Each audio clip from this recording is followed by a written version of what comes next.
С мен Клара Маринова. Продължават моите разговори с български политици. Сега на линия е Борислав Гуцанов, съпредседател на Съвета по финанси, икономика и енергетика към Националния съвет на БСП, председател на партията във Варна. Здравейте, господин Гуцанов. Добър ден, радвам се да ви чуя. Аз също. Отдавна не сте участвали в нашите предавания. И така, какво става във Варна? Във Варна, освен че се радваме на хубаво време и на един сравнително добър туристически сезон, всичко е по-старому. За разлика от Бургас, където имаше престрелки, във Варна за сега е спокойно и да чукаме на дърво да не се случат същите проблеми. Не, спокойно и трябва да ви призная, че действително сезона така стартира доста по-добре, отколкото в други години. Дано само така да се задържи всичко, защото знаете, че туристическият бранш е много чувствителен към минимални промени, дори да има и напрежение. Веднага се отразява върху туризма. Да. А БСП Варна? Как приехте смяната на върха в партията ви? Какви са новите инициативи, с които започнахте вие в отговор на призива на вашата нова председателка за активни действия? Добре приехме на смяната. Така, вие знаете, че Варна като цяло се слави с това, че е силно революционно настроена. Да, вярно е. Така? Така че ние очаквахме да има промяна и се надявахме на подобен курс, който в момента се взе от националното ръководство. Разбира се, и аз съм част от националното ръководство, така че не мога да се деля изцяло от това нещо. Във Варна започнахме веднага и с протести. Знаете, че края на предната седмица се включихме в гражданския протест по повод 2 години от трагедията в Аспарухово. Така, а там нищо не е направено, доколкото става ясно. Нищо. Трябва да ви призная, че това наистина е вече гавра с хората в Аспарухово. При положение, че имаше 13 жертви, стана национален проблем. Събираха се толкова много средства, отпуснаха се всичко, което беше поискано и да не се свърши нищо поради една, втора или трета причина, кои са основателни, кои са неоснователни, няма значение. Фактът е този. 2 години няма никаква промяна. Това наистина е ненормална работа. Да.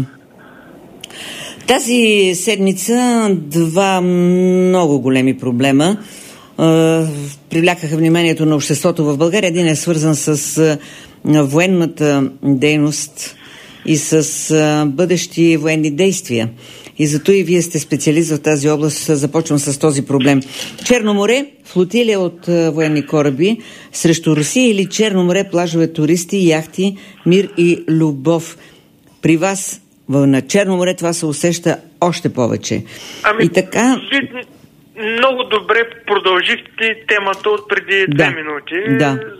Защото аз точно това намекнах, че до тук всичко е нормално, но е толкова чувствителен пазара и туристическият бранш, че това, което се случва в момента, ще се отрази пагубно, ако го свързваме с икономика. Но той е много по-голям този проблем, който става в момента.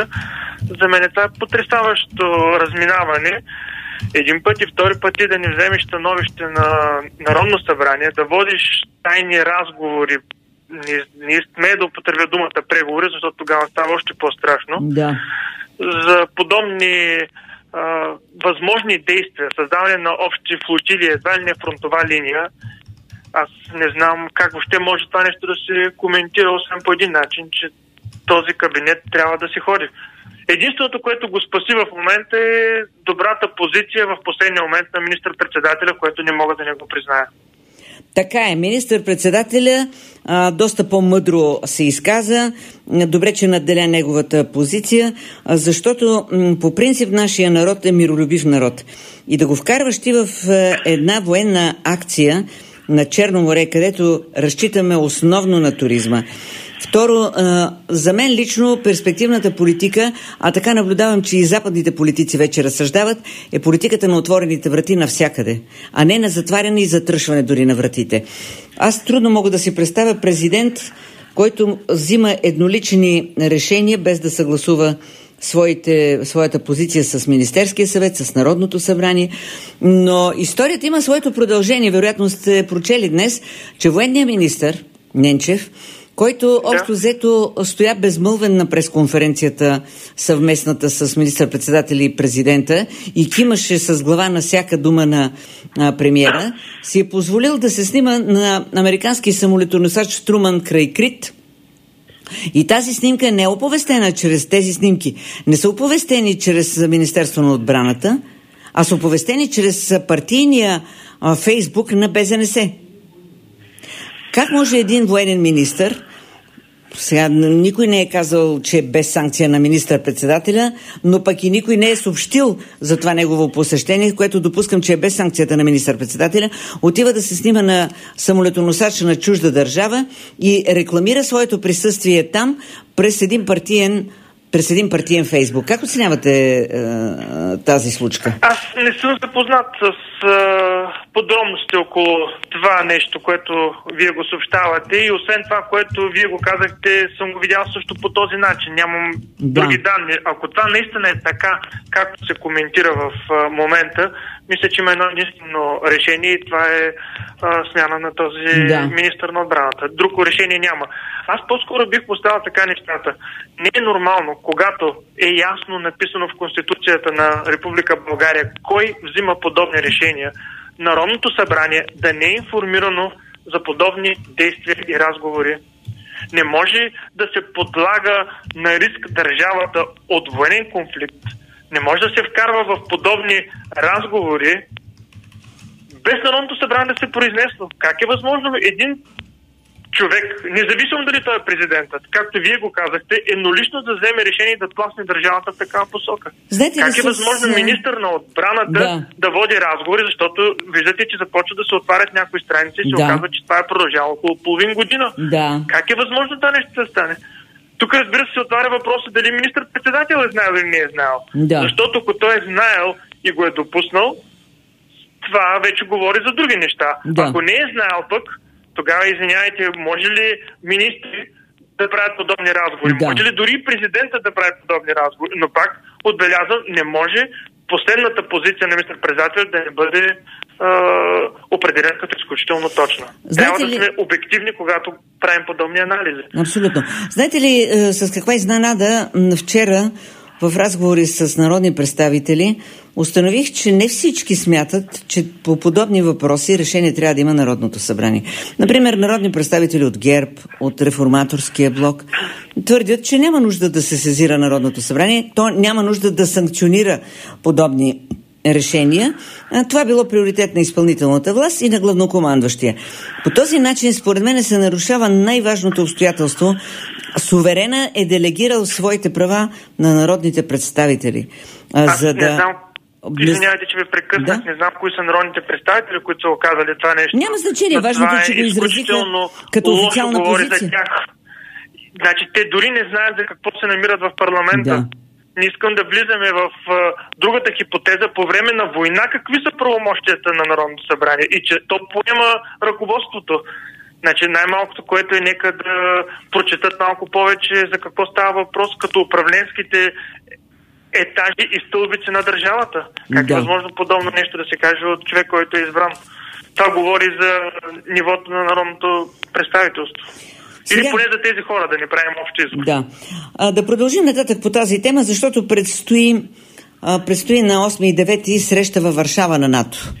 Вероятно там този въпрос ще бъде повдигнат, защото е ясно, напоследък много добре се откроява политиката на старите страни членки на НАТО, които се пазят от влизане във военни конфликти, и новите страни членки на НАТО, които някак сериозно настояват да бъдат включвани в подобни акции.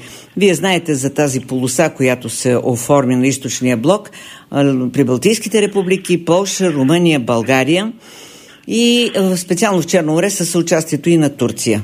Държава извън Европейския съюз. Не знам кой как ще взима решението, защото делегацията ще бъде водена отново от президента Росен Плевнелиев, и каква позиция ще се заеме на тази предстояща среща? Какви са вашите прогнози? Първо, нека да поясним така нещата. Така?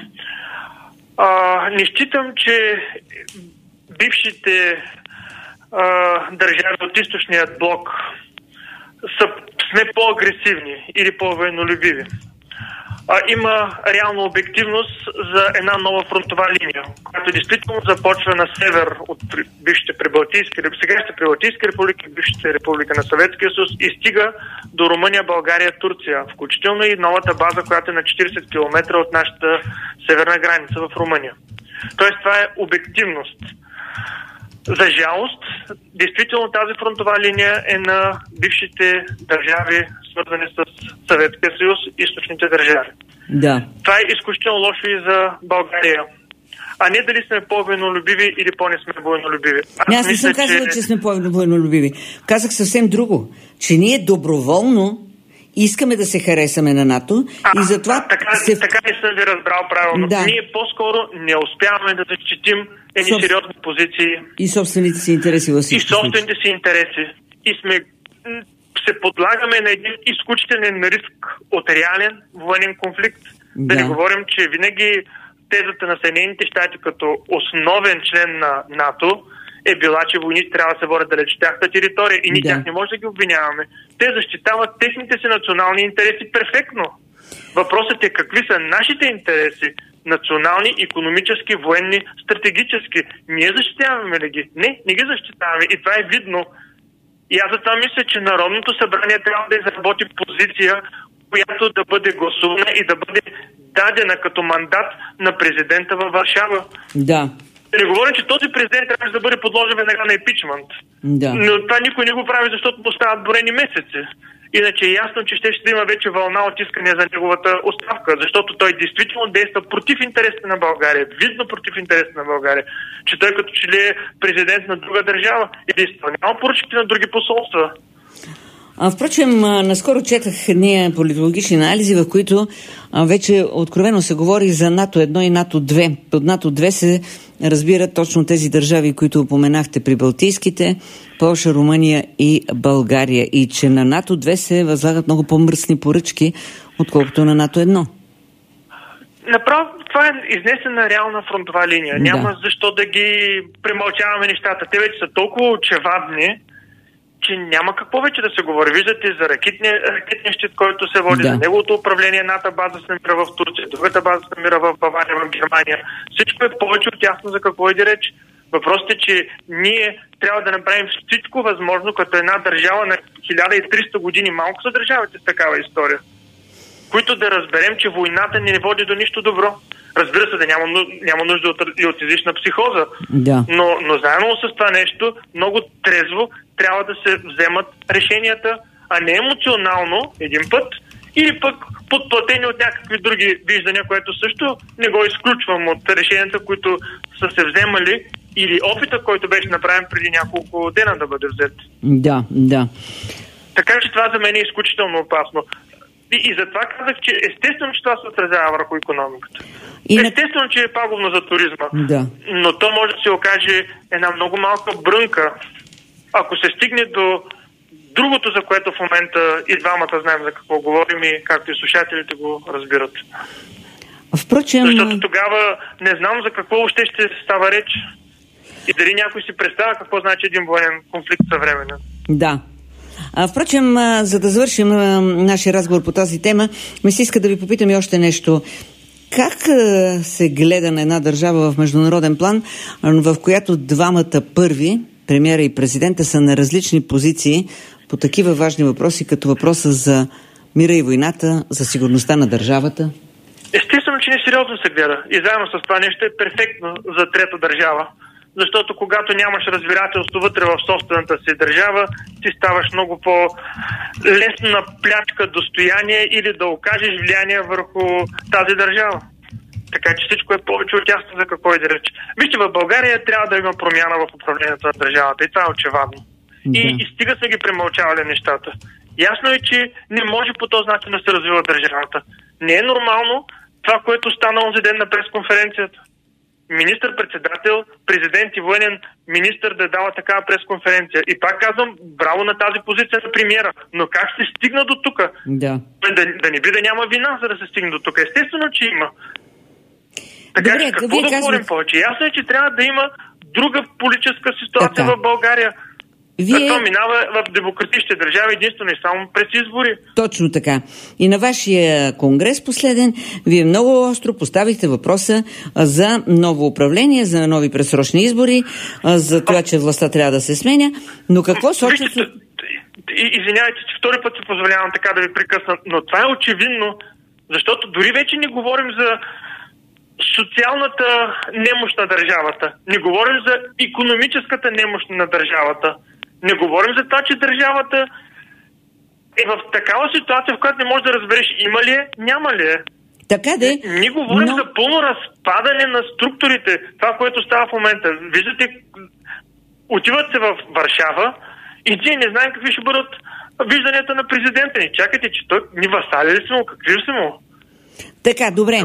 Отива се на договори, които пряко ни тласкат към един конфликт с Русия и в едни възможности за евентуална война. Как е възможно такова нещо? Значи ясно е, че трябва да има избори, за да има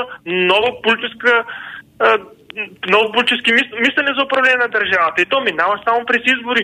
И това е повече от ясно, че трябва да има избори. И президентски, и парламентарни. Господин Гуцанов. Факт е, че такива депутати така са говорили пред вас. Какво да говорим повече? Господин Гуцанов, вие хубаво говорите, искате смяна на властта, опозиция сте, трябва да говорите така. Питам ви обаче как да си обясним факта, че 10 пъти вие губите избори, 10 пъти ГЕРБ печели избори. Как да си обясним тогава последните социологически проучвания, в които съотношението ГЕРБ БСП е 2:1, в които над 60% искат правителството да изпълни своя двугодишен мандат. Как 58% от тях вярват на това, че ГЕРБ ще изпълни своя мандат? Това показват социологическите изследвания. Въпреки вашите, който не мога да ви дам отговора. Да. За жалост. Но трябва ли хората да се опарят чрез война? Трябва ли да се опарят до там, че вече над 2 милиона заминаха? Още 2 милиона ли трябва да заминат, за да се разбере какво се случва в България? Вероятно. Аз го използвах това изречение, че ние сме се приличали като Самуилови войни в България. Вероятно трябва един народ да се опари от всичко, за да си вземе своите справедливи и нормални решения. Защо трябва да стигнем до вече най-лошата крайност, за да разберем какво трябва да се направи? Така е, но самия вие казвате... Имаме си много грешки. Може би за това хората не искат да си дадат изцяло своя вод. Защото, много грешки имате, така е. Защото, знаете ли, според мен, на нас те ни повярваха 2013 година, когато ни дадаха вода за управление. И те повярваха, че ние наистина ще върнем държавността. Наистина ще върнем държавата и вие какво направихте? Подиграхте се с тези, които ви избрах. Нито върнахте държавността, нито минахте на леви позиции, продължихте със своята определено дясна политика, нещо, което тотално разочарова вашите симпатизанти. Как ще излезете от тази ситуация? Съгласен съм с вас. И заради това се стигна до тази ситуация, в която изпаднахме. И заедно с това нещо виждате, че в момента няма по-отговорна партия от БСП. Така, кажете, и няма друга партия, която по този начин да мисли и за това, което се случва като фронтова линия, и няма друга партия, която да говори за развитие на икономиката и която реално да иска това да го направи.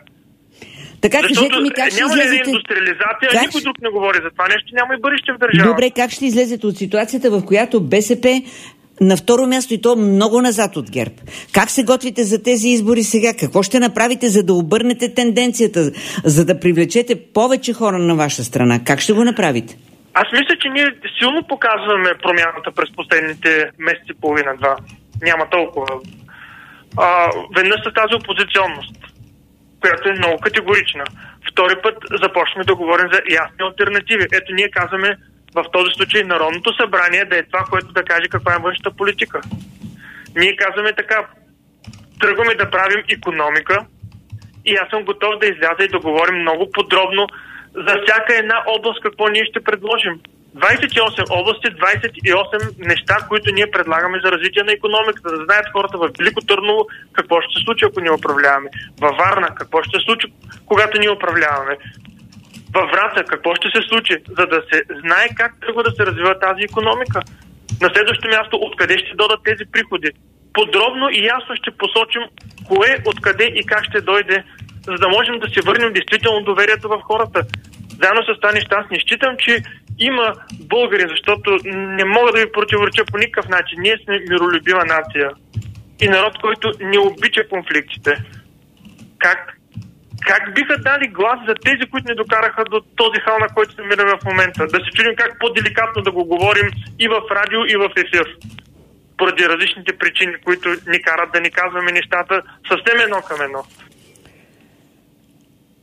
Затова аз мисля, че по този път, ако ние действително посочим на хората какво ние искаме да направим, как ще развием тази икономика, каква ще бъде външната ни политика, равно отдалечена от всички големи... С запазване на евроатлантическите ценности и нашето членство, нали? Разбира се. Да сме наясно с това. Ние не можем по никакъв начин да вървим срещу. Това би било пагубно за държавата. Така? Ние имаме две ценности. Това ни е Европейския съюз и връзките ни в НАТО. Няма какво да го коментираме това нещо. Понеже много често... за цивилизационния процес на развитието на България. Но заедно с това нещо с ясно запазване на нашите интереси и приоритети. Унгария да не би да не е членка на НАТО или пък на Европейския съюз. Норвегия.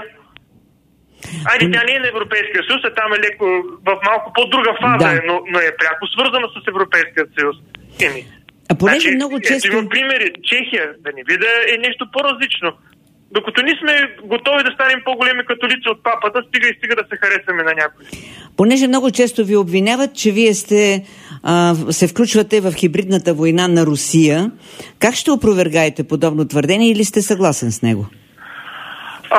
Хора, които говорят за хибридна война, тъй като това стана напоследък много модерно като изречение, явно не разбират за какво става въпрос. Това е така наречената война 6-то поколение. Така? Мисля, че има още много време да се стигне до хибридна война и дали Русия води хибридна война с България.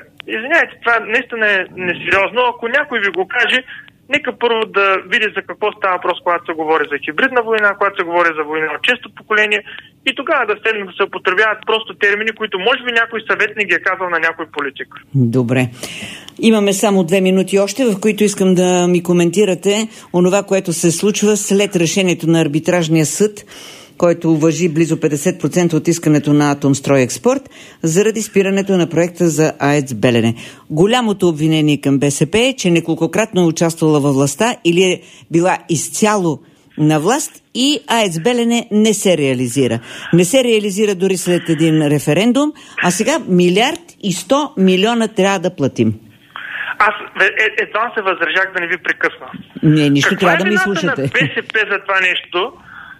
Да попитаме господин Борисов и Народното събрание, когато ГЕРБ управляваха в първия си мандат, ли взеха решението за спирането на Белене? Господин Борисов ли беше човекът, който отиде в американското посолство и се хвалеше как е спрял 3 енергийни проекта на Русия?